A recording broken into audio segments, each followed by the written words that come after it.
syukur semua. Mudah-mudahan sentiasa dalam rahmat Allah Subhanahu Wa Taala ya. InsyaAllah pada malam ini kita akan fokus pertemuan kita dengan tajuk adab kita dalam masjid ya. Alhamdulillah. Dan juga rahasia khusyuknya kita di dalam menjalani ibadat dalam bulan Ramadan dan luar Ramadan. Rahasia dia apa? Maka ini fokus kita dalam pertemuan kita pada malam ini insyaAllah ta'ala. Bismillahirrahmanirrahim. Alhamdulillah. Alhamdulillahi Rabbil Alamin.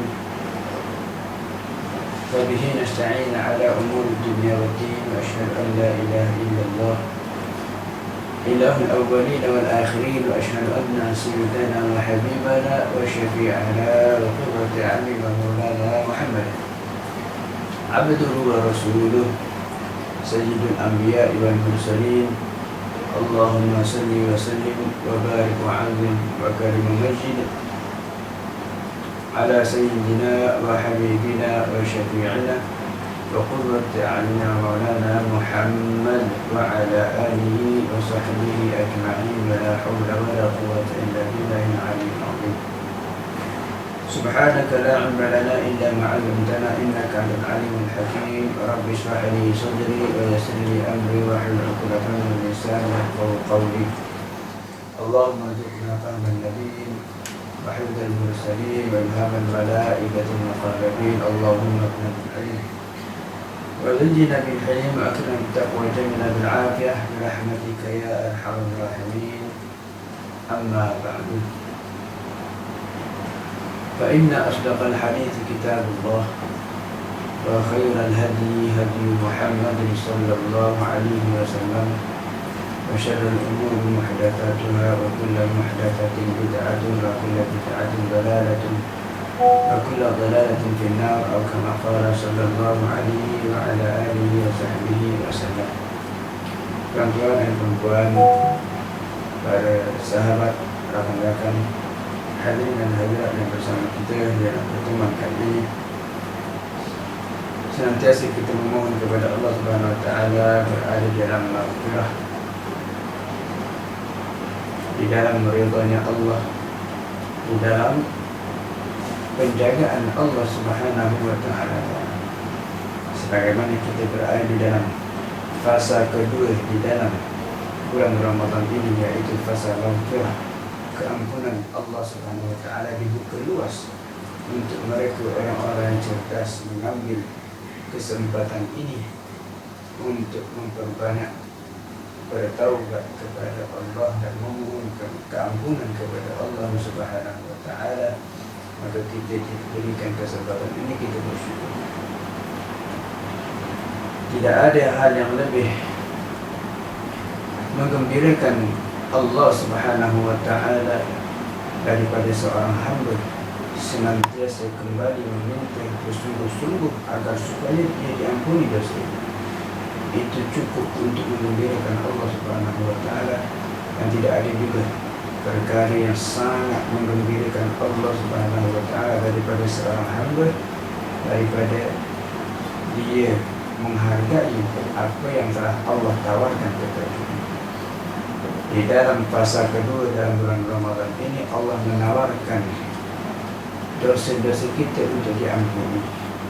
Kemudian kita hargai tawaran itu dengan kita betul-betul menyempurnakan fasa kedua daripada bulan Ramadan dengan memperbanyak taubat kita, istighfar kita kepada Allah Subhanahu Wa Taala.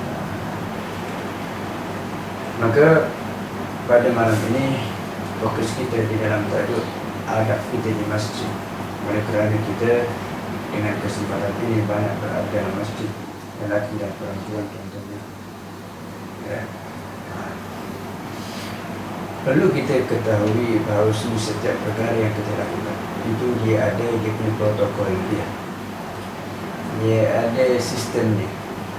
dia ada dia punya tata cara dia, dia ada etika dia, yang mana kita sebagai orang yang cerdas, orang yang cerdik pandai, mestilah ambil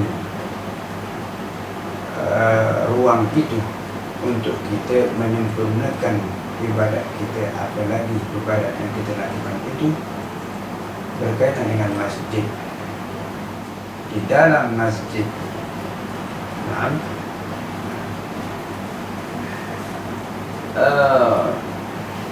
kata Imam Al-Ghazali rahimahullah ta'ala, beliau mengatakan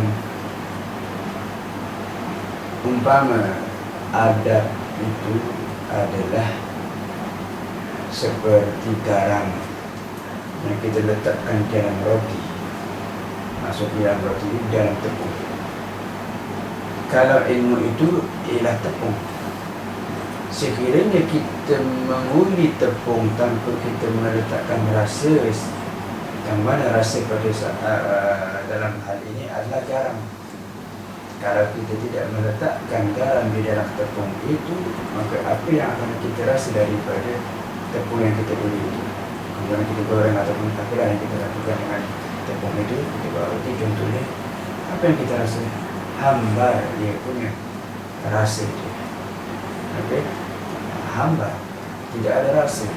Kita makan pun macam okeylah roti, tapi dia tidak sempurna di situ.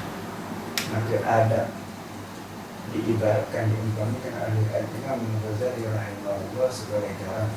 Bila mana kita meletakkan itu di dalam tepung atau roti, dia menyempurnakan rasa. Nah, kita pun akan merasa cukup lengkap. Kita akan merasakan ini cukup rasa, secukup rasa. Maka itulah adab yang digambarkan oleh Al-Imam Al-Ghazali rahimahullah.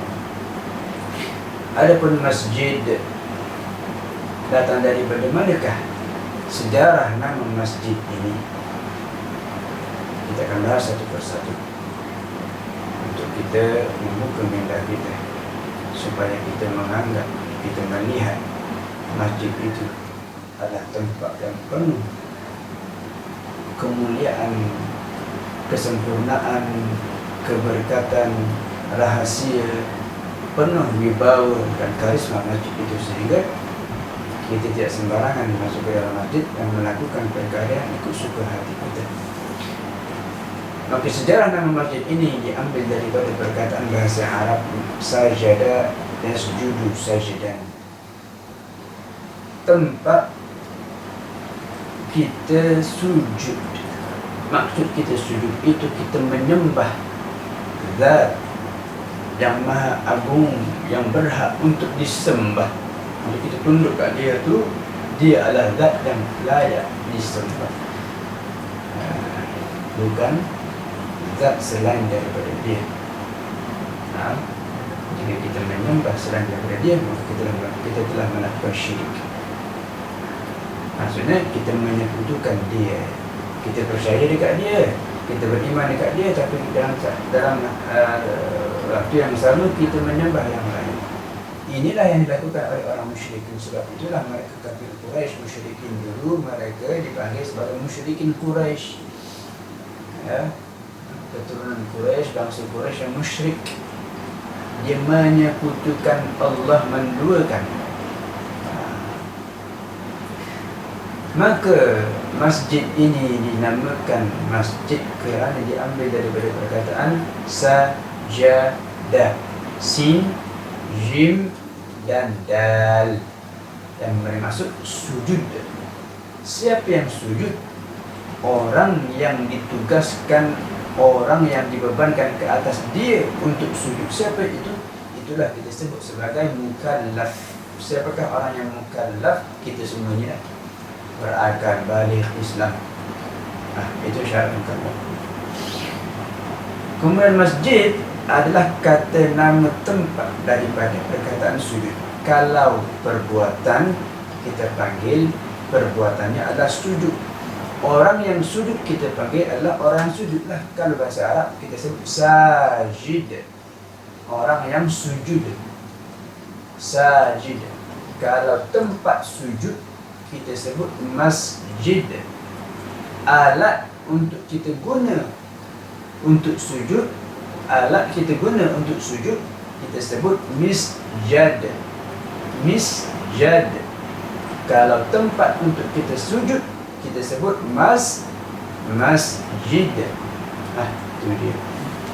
Ini adalah sejarah daripada penamaan masjid dijadikan di dalam agama Islam sebagai tempat untuk orang Islam berkumpul dan beribadah di situ dan melakukan segala macam bentuk kegiatan seperti contoh pendidikan, apalagi banyak perkara-perkara, ya, pemilihan ketua di masjid. Ada juga kita sebut jami'. Ini istilah penggunaan kata saja, tapi maksudnya sama ya. Musalla, surau, itu semua termasuk di dalam kalimat masjid juga. Cuma yang membezakan apa? Di dalam mazhab kita, mazhab Syafi'i, yang manakah yang dilakukan solat Jumaat di dalamnya? Itulah kita sebut sebagai masjid ataupun jami'. Kalau di tempat lain seperti di negeri Turki yang majoritinya bermazhab Hanafi dan ada bermazhab Syafi'i juga, tapi minoriti tidak banyak, tapi ada, masyhur juga maksudnya. Tapi majoriti adalah mazhab Hanafi seperti India, Pakistan dan sebagainya. Mereka memanggil masjid mereka dengan jami' ataupun dalam bahasa Turkinya jami. Jami. Tapi kalau surau dan musalla mereka menyebutkan dengan masjid. Tengok tu, penggunaan kata berbeza, tapi maknanya sama je. Boleh untuk kita solat tahiyatul masjid di dalam surau musalla, sebab sama. Yang membezakan apa? Solat Jumaat di dalam mazhab kita. Maka inilah masjid. Maka ketika mana kita melihat masjid itu dengan perasaan, dengan pandangan yang menghormati, yang ta'zim, kita menghargai tempat itu adalah tempat orang beribadah, yang mana tidak ada tempat yang orang sujud kerana Allah dan berzikir kerana Allah dan menyembuhkan sesuatu yang membuatkan orang ingat kepada Allah pada tempat itu kecuali turun rahmat, apalagi di masjid. Dan masjid ini pun juga disebut sebagai Baitur Rahman, rumahnya Allah Subhanahu wa Ta'ala. Kalau kita diundang, kita mendapatkan invitation. Okay, invitation ini undangan ataupun da'wah. Dalam masyarakat kita sebut da'wah, undangan ataupun uzumah. Itu kita wajib untuk menghadiri dan memenuhi undangan tersebut, ya kan? Dan kemudian kita pergi rumah yang kita diundang. Rumah saya itulah kawan kita sebagai, meskipun keluarga, banyak orang yang sudah terlupa dengan agama. Meskipun keluarga, itu bukan rumah kita, rumah keluarga. Adik-beradik, dia punya etika dan adat. Sebagian orang kalau masuk rumah keluarga, dia boleh masuk sampai ke dapur, sampai bilik dia. Ini adalah orang yang tidak beradab. Cukup kamu duduk di tempat yang mana yang ditempatkan untuk kamu. Masuk silakan duduk sini, tuan rumah kata duduk, duduk. Dekat situ saja yang kita boleh duduk. Tak boleh pergi mana-mana. Jangan kita buat biasa macam rumah kita. Mungkin dia kata buat macam rumah sendiri lah, ya. Tapi kita sebagai orang yang cerdas, yang beriman, yang memiliki adab, kita tahu kita punya etika yang kita jaga. Bukankah begitu? Kita tidak boleh sembarangan ambil, pegang, duduk diam-diam kat situ. Mana yang dia bagi, mana yang dia silakan, mana yang dia izinkan, itu yang kita buat. Lain daripada itu, jangan kita itu sesuka hati, supaya kita tidak keluar dari perkataan muta'addib, orang yang beradab. Ini kalau di rumah orang yang mengundang kita, bagaimana dengan rumahnya Allah Subhanahu wa Ta'ala? Maka lebih-lebih lagi perlu untuk kita mengaplikasikan etika itu di dalam rumah Allah Subhanahu wa Ta'ala, yang mana Allah mengundang seluruh manusia di bumi ini untuk hadir ke rumahnya untuk menjalankan berbagai macam bentuk kegiatan, khususnya ibadah. Maka kata Al-Imam Al-Haddad, wa 'alaika bi tulil makthi wa kathratil julusi fil masjid bi niyyatil i'tikaf.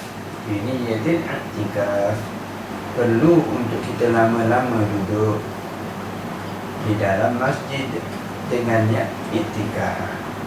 Jangan kita duduk lama untuk bersembang, tidak kita niatkan untuk i'tikaf. Okey, bukan tempat dia. Di luarlah kita berbicara tentang dunia pekerjaan kita. Di dalam masjid pun juga kita sibuk untuk bercakap tentang perniagaan kita, kerja kita. Perkara selain yang membuatkan kita itu lebih ingat kepada Allah Subhanahu wa Ta'ala, bukan tempat dia. Kita mesti menempatkan kita. Bila mana kita berada di sini, begini. Kalau kat sini, ini etika dia. Ini etika dia. Kembali kepada filosofi etika, adab tadi, apa itu? Kata Imam Ghazali, dia adalah penyempurna dan memberi rasa di dalam ilmu pengetahuan kita. Kita ada ilmu dan tidak ada adab, seakan-akan kita itu tidak ada rasa dengan ilmu. Ilmu itu tidak memberikan kesan, impak dan efek di dalam diri kita. Ujungnya hati kita. Karena hakikat realiti ilmu adalah cahaya. Baik. Jadi niat iktikaf supaya setiap pergerakan kita itu mendapatkan pahala daripada Allah. Masuk di masjid, lelaki atau perempuan niat iktikaf. Namun agak lebih baik di dalam mazhab kita mazhab ini tetap yang paling afdal perempuan itu di rumah. Namun ada orang bertanya, tak pernah adil dengan perempuan dia. Ada orang tanya gitu kan. Kenapa? Kita pernah ibadat juga. Kenapa? Nafsu itu memberangsangkan hati dia, perasaan dia untuk melawan apa yang telah ditetapkan digariskan, padahal itu untuk kebaikan dia. Tidak salah untuk pergi ke masjid, namun kita menyebutkan paling afdalnya di rumah sebagai bentuk penjagaan dia. Kita ini melihat dia, kita menjaga dia. Itu kata syariat, itulah kata Allah, itulah kata Rasulullah SAW. Kita nak jaga keluarga wanita supaya tidak menimbulkan fitnah dan juga apa-apa yang membuatkan masalah di dalam komuniti dan juga masyarakat. Kerana pada saat ini luar biasa dia punya fitnah dia. Maksudnya dengan adanya adab seperti ini, kita punya agama itu terjaga dan kita pun juga dijaga oleh Allah Subhanahu wa Ta'ala. Orang kata tidak pernah adil, maksudnya golongan wanita kata tidak pernah adil dia dengan wanita. Bukan. Malah itulah yang terbaik untuk kamu. Kenapa kita mengatakan demikian? Cuba lihat. Lelaki ketika mana dia pergi i'tikaf di masjid, manfaat yang dia dapatkan hanyalah pada diri dia sahaja. Untuk dia, individual deeds ataupun pahala yang dia dapatkan itu hanya untuk dia. Tapi setelah diselesai daripada i'tikaf, dia balik ke rumah, disambut oleh isteri dan juga makanan yang sudah disiapkan, dimasak oleh isteri, makanan disiapkan, minuman. Isteri dengan perbuatan masakan, menyiapkan, menyambut, apalagi dengan senyuman dan juga dia punya khidmatnya, membantu seorang suami itu, ini tidak ada amalan yang boleh menandingi apa yang telah dilakukan oleh si wanita. I'tikafnya masih kalah. Sebab apa? Yang bermanfaat hanya diri dia saja. Untuk lelaki itu saja dia dapat pahala. Tapi kalau memberi makan ini, memberi manfaat kepada orang lain, dia buat itu sudah dapat pahala. Apalagi kalau masuk makanan itu ke dalam mulut orang, maksudnya suami dia, dan suami dia bahagia, sedap, suka dengan makanan, lebih hebat lagi. tidak ada orang dapat makanan dia sedih. Belum pernah saya jumpa. Sebab itu Rasulullah mengatakan kedudukan orang it'amut ta'am, kedudukan orang memberi makan ini luar biasa. Sampai kan ulama mengatakan siapa nak jadi keramat, banyak bagi makan. Sebab apa? Semua orang pasti happy, gembira, makmur hati dia dapat makan. Apalagi banyak, tambah lagi, tidak membazir maksudnya. Luar biasa. Jadi perbuatan semuanya tadi rumah itu luar biasa. Nampak biasa kan? Itulah yang kita lihat. Kita tengok aku kena buat tu, kena buat tu, kena buat ni. Ini tidak ada bandingannya dengan apa yang dilakukan oleh orang. Lebih besar perbuatan dan amal wanita seorang isteri. Jadi pahalanya lebih banyak. Sudahlah pahalanya lebih banyak dia dapat, dan juga terjaga dia daripada fitnah, terjaga diri dia daripada perzinaan.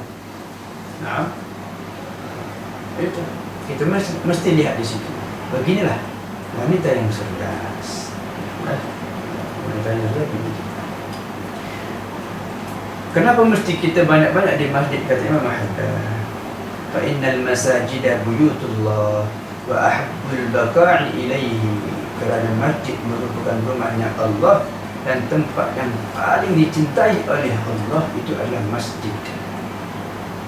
Waqad alaihi salatu wassalam, Rasulullah bersabda, al-masjidu baitu kulli taqiyyin. Masjid itu adalah rumah setiap orang yang bertakwa. Maksudnya masjid ini adalah tempat orang mengumpulkan harta akhirat. Masjid adalah tempat untuk orang bersama dengan memperbaguskan hubungan dia dengan Allah Subhanahu wa Ta'ala. Masjid adalah tempat orang-orang yang saleh. Untuk melihat orang saleh, untuk kita pastikan ada tak orang saleh di masjid. Di masjid. Kerana apa? Kerana Rasulullah SAW dalam hadis yang lain beliau mengatakan, idza ra'aitumur rajula, jika kamu melihat seseorang ya'tadul masajid, senantiasa sering biasa di masjid, selalu di masjid, fashhadu lahu, maka saksikanlah oleh kalian yang melihat orang-orang yang ada kat masjid tu, yang sering kat masjid tu, fashhadu lahu bil iman, saksikanlah dialah orang beriman.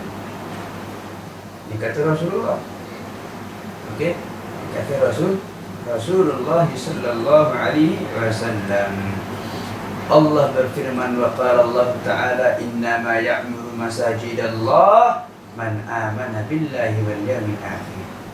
Tidaklah orang yang memakmurkan masjid-masjid itu kecuali mereka benar-benar beriman kepada Allah dan beriman kepada hari akhirat. Nak tahu orang itu benar-benar beriman, dia senantiasa memakmurkan masjid dengan ibadah, memakmurkan masjid dengan hosting program di masjid. Dia selalu memakmurkan, memberiakan masjid, menghidupkan masjid. Inilah orang yang benar-benar beriman kepada Allah dan hari akhirat. Wa'adahu alaihi salamu fi sab'ati alladhina yadhilluhumullahu bidhilli 'arshihi. Yadhilluhumullahu bidhilli 'arshihi yawma la dhilla illa dhilluh. Inilah ada janji daripada Rasulullah SAW kepada orang seperti ini. Yang mana janji itu sudah Rasulullah sebutkan dalam hadis 7 golongan itu. Apa kata? Dia Rasulullah SAW yang mana pada hari tidak ada naungan kecuali naungannya Allah. 7 golongan ini mendapatkan naungan 7. Kita bayangkan, mula daripada Nabi Adam, umat Nabi Adam, sampai akhir daripada umat Nabi Muhammad sallallahu alaihi wasallam, berapa berapa triliun tu berkumpul, bercampur, berbogel, telanjang. Masa itu kita tidak ada hiraukan tentang masalah telanjang tu, bogel ada. Semua masing-masing memikirkan tentang diri sendiri. Siti Aisyah pernah bertanya kepada Rasulullah sallallahu alaihi wasallam, bagaimana dengan orang kita maksudnya tidak berpakaian? Kata Rasul, masa itu tidak ada orang berfikir pasal itu. Maksudnya apa? Cuba kita bayangkan, kalau kita dalam telanjang, okey, dengan sifat malu kita ini luar biasa sebagai orang Islam, dan masa itu kita tidak memikirkan tentang ketelanjangan kita tu. Macam mana keadaan tu?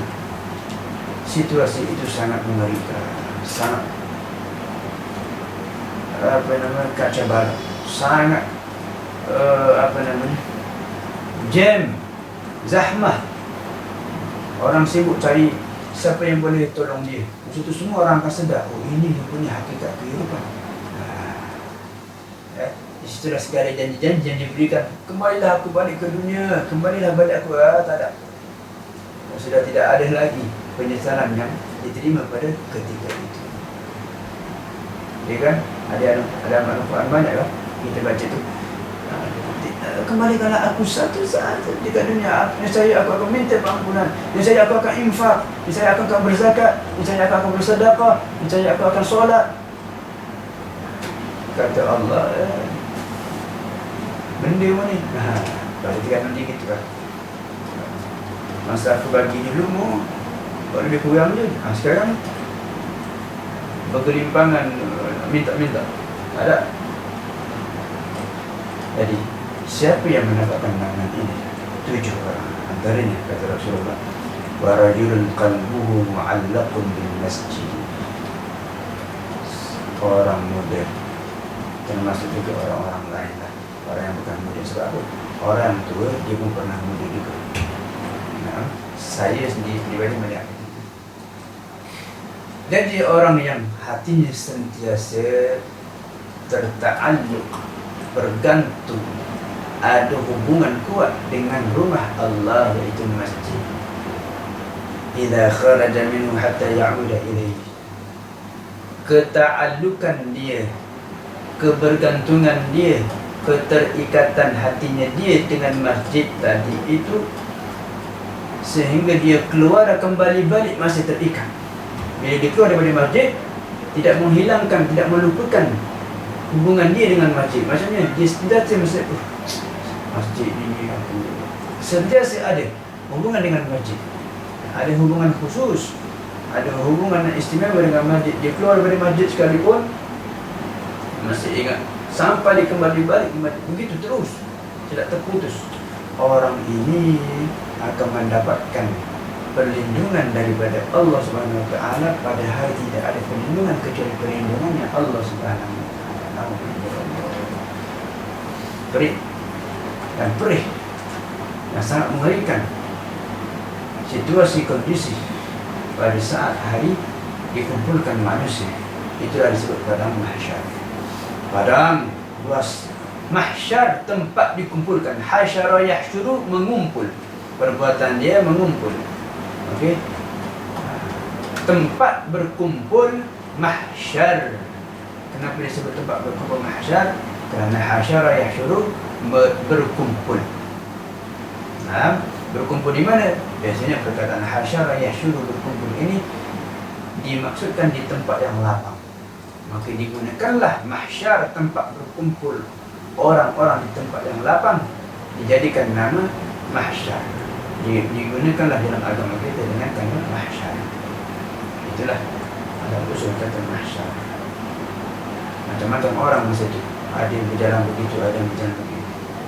Maka orang yang mendapatkan nama itu adalah orang yang hatinya dekat dengan masjid. Walakin 'alaika halul julusi fihi bil adabi wal ihtirami wal imsaki an fuduril kalami fadlan 'anil mahdhuri minhu wal harami. Cuma walaupun kita beriktikaf di masjid, niat kita tadi, walaupun hati kita berta'alluq, terikat dengan masjid, tapi ada syarat dia untuk kita mendapatkan poin penuh. Bila mana kita berada di masjid, perlu untuk kita, bila mana kita duduk tadi, itu keadaan kita, situasi dan kondisi duduknya kita dalam masjid, kita iktikaf tadi dengan adab, dengan etika dan ihtiram, dengan sangat-sangat memuliakan, menghormati masjid, dan juga menahan diri daripada sibuk untuk bercakap tentang apa pun.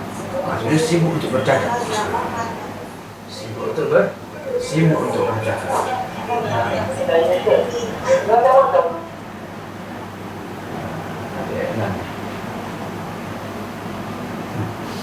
Baik, jangan perlu untuk kita menahan diri kita daripada sibuk untuk bercakap dan bersembang. Okay. Orang kalau suka bersembang ni, dia tidak akan berhenti. Perempuan, oh suka sangat dia bercerita. Ada saja dia punya topik itu, luar biasa ya. Itulah ciptaan Allah Subhanahu Wa Taala. Perempuan wanita ada saja. Sebab sudah dikaji perkataan dan huruf digunakan oleh wanita pada setiap hari lebih banyak daripada lelaki. 40,000 tu.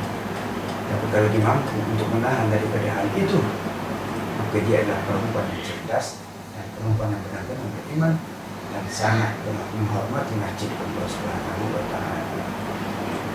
Jadi kita mengatakan satu fakta statistik begitu, bukan bermakna kita mesti melakukan. Itu adalah tanda dan juga gambaran nafsu kita. Kita diberikan nafsu itu untuk menahan, untuk kita menekan nafsu kita itu. Begitu orang cerdas cara berpikir. Inilah yang ditunjukkan oleh Siti Khadijah.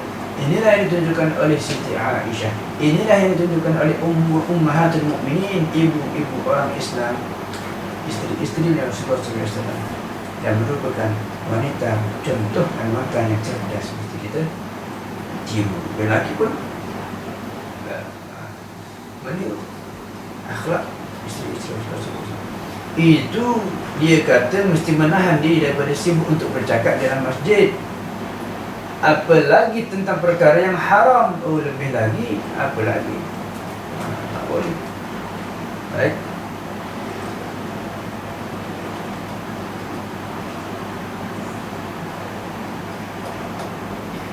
Dia kata, fa'in badalaka at-tahaddud, jika kamu, kalau kita nak bercakap, nak bersembang sangat tentang sesuatu, dan sesuatu itu merupakan bahagian daripada perkara dunia, lebih baik keluarlah. Lebih baik kita keluar daripada masjid, bercakap di luar masjid, jangan di dalam masjid. Jangan kita kotori masjid, jangan kita menista masjid itu dengan kita punya perangai suka bercakap, dan juga perkara-perkara yang lain daripada perkara yang tidak boleh kita lakukan yang luar daripada adat masjid. Dengan cara ini kita akan lebih khusyuk dengan Allah. Itu rahsia dia sebenarnya. Orang dia bercerita tentang khusyuk, macam mana khusyuk kena begitu kena ada. Kunci khusyuk itu ada adab. Dapatnya adab kita, maka kita mendapatkan khusyuk. Itulah yang kita baca sekarang. Wala tashtaghi fil masjid illa bil ibadati faqat. Janganlah kita sibukkan di dalam masjid kecuali benda yang ibadat. Li'annahu lam yubna illa liya'budullaha fi. Tidaklah masjid itu dibina kecuali untuk menyembah, untuk beribadat kepada Allah. Apa kata Allah dalam Al-Quran? Dalil dia ada. Fi buyutin adinallahu an turfa'a wa yudhkara fiha ismuh. Di dalam rumah-rumahnya Allah diizinkan oleh Allah untuk mengangkat, untuk diangkat, untuk disebut di dalam rumah Allah tadi namanya, bukan untuk diangkat cerita kerja kita dalam tu, bukan untuk diangkat nama-nama kita di dalam masjid, bukan untuk mengangkat, untuk menceritakan tentang masalah keluarga kita dalam masjid. Bukan. Tempat dia turfa'u wa yudhkaru fiha ismuh, tempat untuk diangkat namanya Allah, tempat untuk disebutkan namanya Allah dalam masjid. Ini Al-Quran. Itulah tempat yang diizinkan Allah. Maksudnya apa? Selain daripada perkara yang mengangkat nama Allah, Allah tidak izin. Sekiranya kita melakukan, maka kita telah melanggar aturannya Allah tentang rumahnya. Bila mana kita tidak beradab di dalam rumah orang, bermakna kita sudah kurang ajar dengan tuan rumah. Begitu pula kita dengan Sang Khalik, pencipta Allah Subhanahu Wa Taala, pemilik rumah, yaitu masjid, kita sudah pun kurang ajar kepada Allah Subhanahu Wa Taala. Hati-hati nak buat macam biasa saja, tapi kesan dalam kehidupan kita itu Allah yang harus berhati. oh ini orang ini kurang ajar, ini orang ini lebih kurang dia, ini orang ini tidak ada keadaan lagi. Kita akan tunggu apa yang Allah siapkan untuk kita. Nah, baik. Allah kata apa? Wallahu yarzuqu man yasha'u bighairi hisab. Dengan orang yang menjaga adab ini, Allah akan memberi rezeki sesuai apa yang diinginkan. Allah akan bagi. Nampak? Yang penting selesaikan dulu urusan Allah. Semua begitu kan? Semua begitu. Wa idza dakhaltal masjida faqaddim rijlakal yumna. Kalau kita masuk masjid, kaki kanan. Dan kita jangan lupa untuk membaca doa. Bismillah wassalatu ala Rasulillah. Allahumma ighfirli dhanbi waftah li abwaab rahmatik. Bismillah wassalatu ala Rasulillah. Allahumma ighfirli dhanbi waftah li abwaab rahmatik. Dengan nama Allah dan selawat salam ke atas Rasulullah. Ya Allah, ampunilah dosa aku dan bukakanlah kepada aku untuk aku pintu-pintu rahmat-Mu. Bila? Ketika kita masuk masjid, pindah kaki kanan. Keluar daripada masjid, sebelum keluar, masuk je masjid, jangan kita duduk, kena ada larangan daripada Rasulullah. Kecuali kita solat dulu 2 rakaat. Sekiranya kita tidak mampu ataupun tak sempat contohnya, orang nak semayang ke, ataupun ada program ataupun tak mampu untuk solat 2 rakaat, maka bacalah 4 kali apa? Subhanallah, alhamdulillah, wa la ilaha illallah, wallahu akbar. Subhanallah, alhamdulillah, wa la ilaha illallah, wallahu akbar. Subhanallah, alhamdulillah, wa la ilaha illallah, wallahu akbar. Maka itu sebagai ganti. Apakah sama? Sudah tentu tidak sama dia punya fadilat dan juga pahala dia sudah tentu tidak sama. Ya, solat itu lebih tinggi dia punya, itu sudah tentu. Cuma di sini untuk tidak melupakan kita tentang Allah Subhanahu wa taala. Kita masih memperhatikan. Keluar daripada masjid, sama juga doa dia, tapi ubah abwaab fadlik dan juga meminta perlindungan daripada syaitan. Macam mana? Kalau tadi bismillah wassalatu ala Rasulillah, Allahumma ighfirli dhanbi waftah li abwaab rahmatik. Sekarang bismillah wassalatu ala Rasulillah, Allahumma ighfirli dhanbi waftah li abwaab fadlik wa a'udzu billahi minasyaitonir rajim wa junudih. Wa junudih. Bila mana kita sudah menjaga adab-adab ini dalam masjid, Allah anugerahkan khusyuk kita di dalam ibadat apapun yang kita lakukan dalam masjid. Ini dia punya kunci. Nampak biasa saja kita akan kata, aku tahu dah. Ya. Apakah kita benar-benar mengaplikasikan sesuai apa yang sudah digariskan oleh syariat? Sekiranya benar, dipastikan dia akan khusyuk. Ini janji dia. Ini janji Allah. Ketika mana kita mendengar orang azan, ketika orang azan itu menyebutkan al-hayy 'alah. Apa al-hayy 'alah? Hayya 'alas salah. Kemudian ada satu lagi, hayya 'alal falah. Al-hayy 'alatain istilah dia. Kalau kita sebut la haula wala, istilah dia al-hawqalah. Kalau kita sebut bismillahirrahmanirrahim, istilah dia basmalah. Kita sebut alhamdulillah, istilah dia hamdalah ataupun at-tahmid. Kalau kita sebut subhanallah, istilah dia tasbih. Kalau kita sebut Allahu akbar, istilah dia takbir. Itu istilah-istilah. Kalau al-hayy 'alatain bermakna hayya 'alas salah dan juga hayya 'alal falah.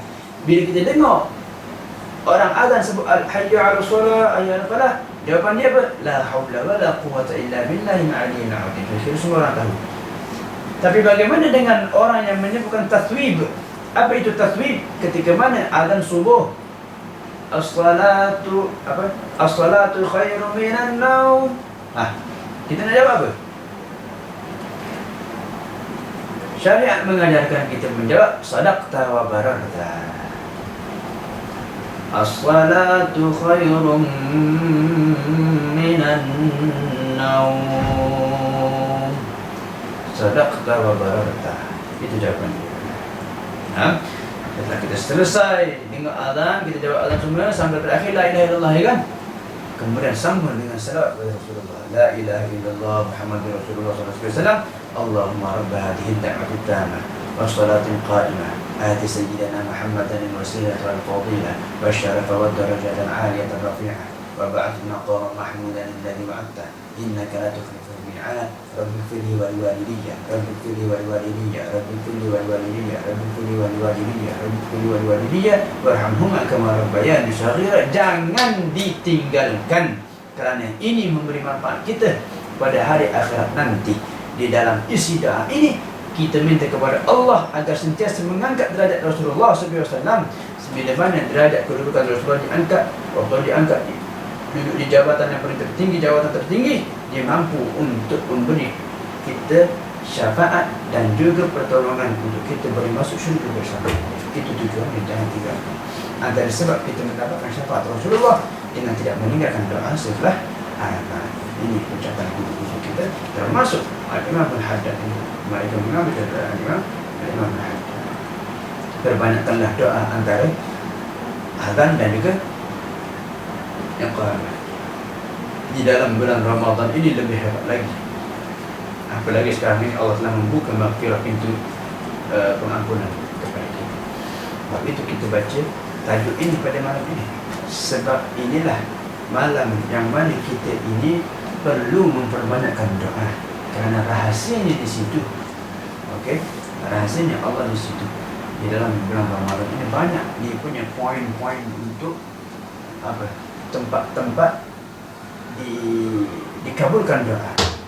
Mujarrad maksudnya apa? Mustajabah.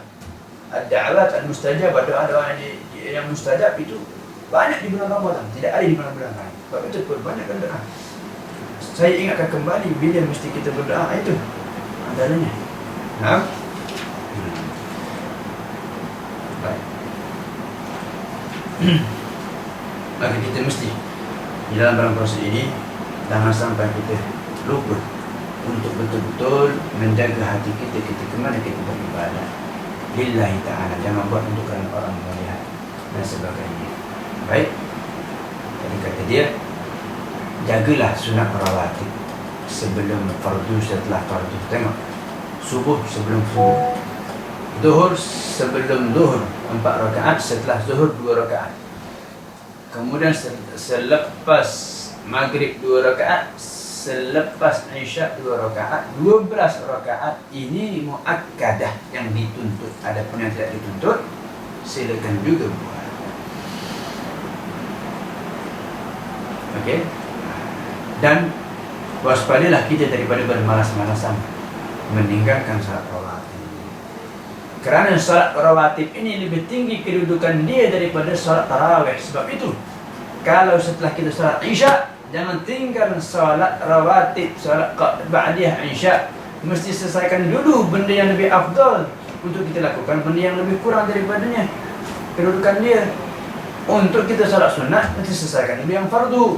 Untuk melakukan sunat yang biasa, mesti selesaikan dulu sunat yang muakkad. Begitu.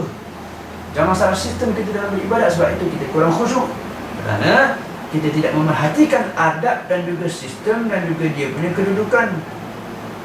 Tahu daripada mana ini semua? Dengan ilmu pengetahuan yang kita pelajari, kita kongsikan ini. Imam Nawawi, Imam Ramli mengatakan rawatib itu paling tinggi dia punya kedudukan dia daripada salat tarawih. Sangat tinggi. Sebab itu mesti jangan. Sehingga kan kata Imam Haddad, sekiranya kita meninggalkan salat rawatib, usahakanlah untuk qada. Boleh qada. Bukan salat fardu saja boleh qada, salat sunat ini pun boleh qada juga. Tak ada masalah. Mungkin ada yang baru tahu. Ini sekarang kita tahu, kita amalkan. Biasalah tu. Itu biasa. Hadirkan hati kita di dalam salat. Perbaiki kedudukan kita ketika salat. Okay. Baca dengan tartil wa tadabbur. Untuk tadabbur, dia mesti kena belajar bahasa Arab.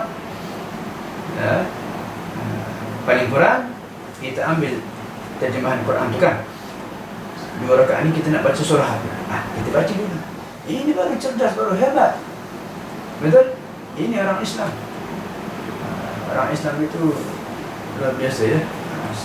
Sangat rajin dan cerdik. Dan dia tahu macam mana dia nak beribadat dengan Allah Subhanahu Wa Taala. Dia tahu macam mana dia nak khusyuk dengan Allah. Dia akan cari jalan.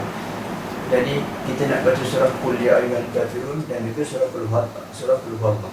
Buka terjemahan, at least kita baca makna dia. Cuba kita selami itu. Kemudian kita salatkan bacaan dia, kita baca Qul ya ayyuhal kafirun, maknanya yang baca tadi begini. Baru kita mendapatkan kekhusyukan. Okey? Sebab apa mesti kita jaga solat ini? Kerana solat akan bercakap dengan kita. Kalau kita tidak menyempurnakan solat kita, dalam duduk rukuk kita duduk yang betul-betul sempurna semampu kita. Okey? Kerana dia akan keluar solat itu dengan cahaya putih yang menerangi. Dia kata apa? Solat yang bercakap dengan kita. Solat kata hafizakallah.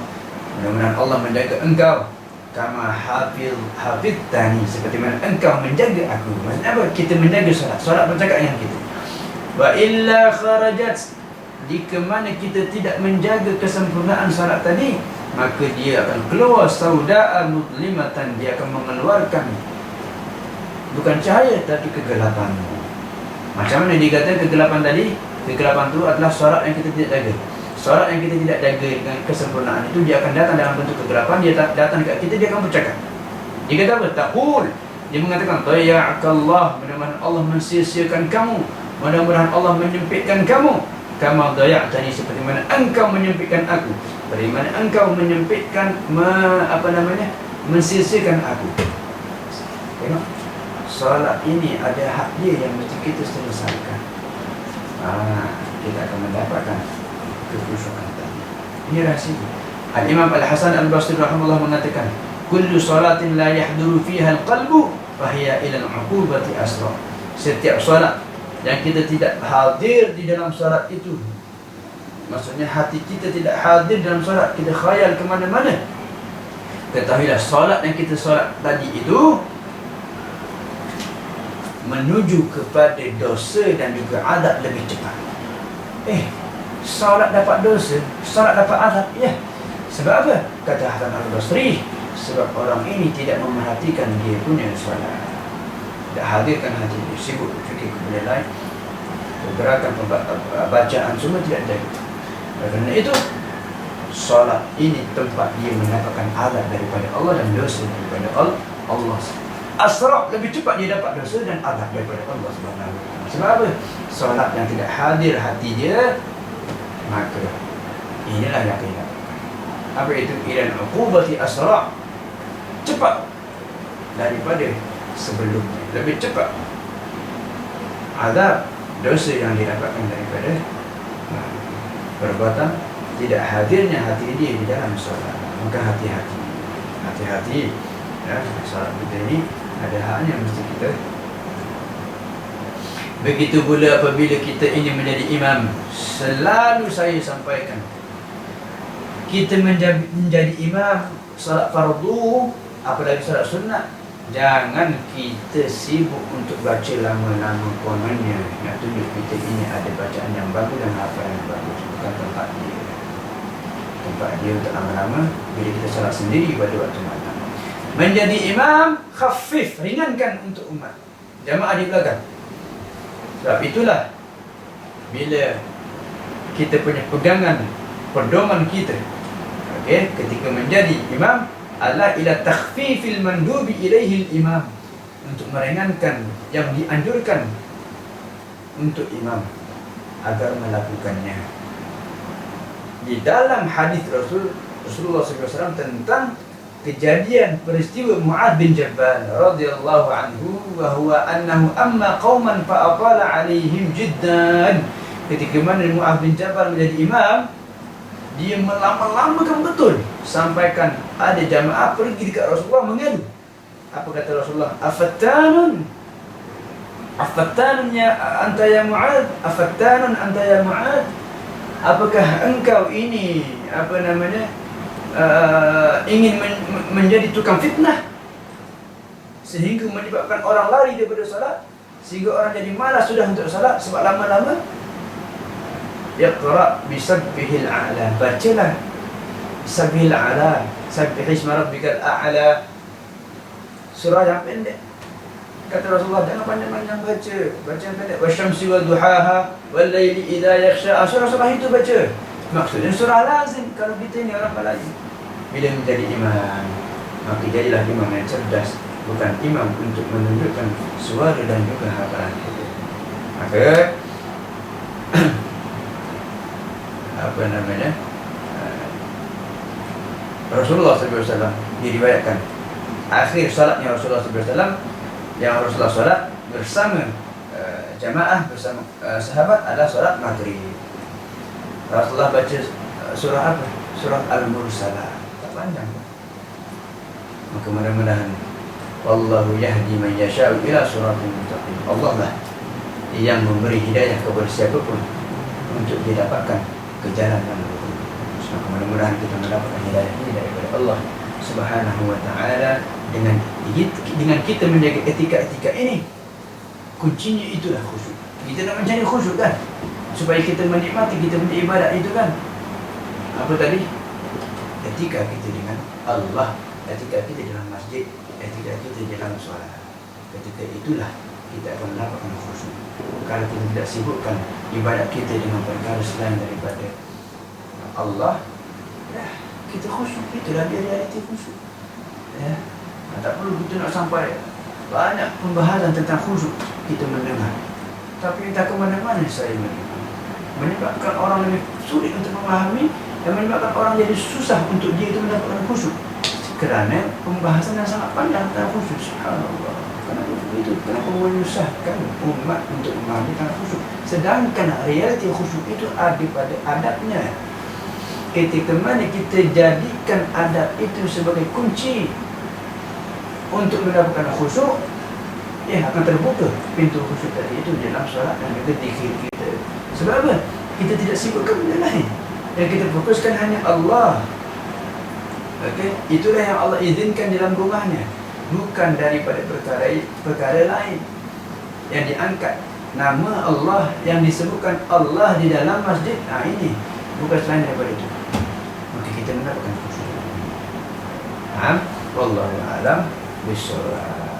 Asyhadu an la ilaha illallah, nastaghfirullah, nas'aluka al-jannata wa na'udzu bika minan nar. Asyhadu an la ilaha illallah, nastaghfirullah, nas'aluka al-jannata wa na'udzu bika minan nar. Asyhadu an la ilaha illallah, nastaghfirullah, nas'aluka al-jannata wa na'udzu bika minan nar. Allahumma innaka 'afuwun karim tuhibbul 'afwa fa'fu 'anna. Allahumma innaka 'afuwun karim tuhibbul 'afwa fa'fu 'anna.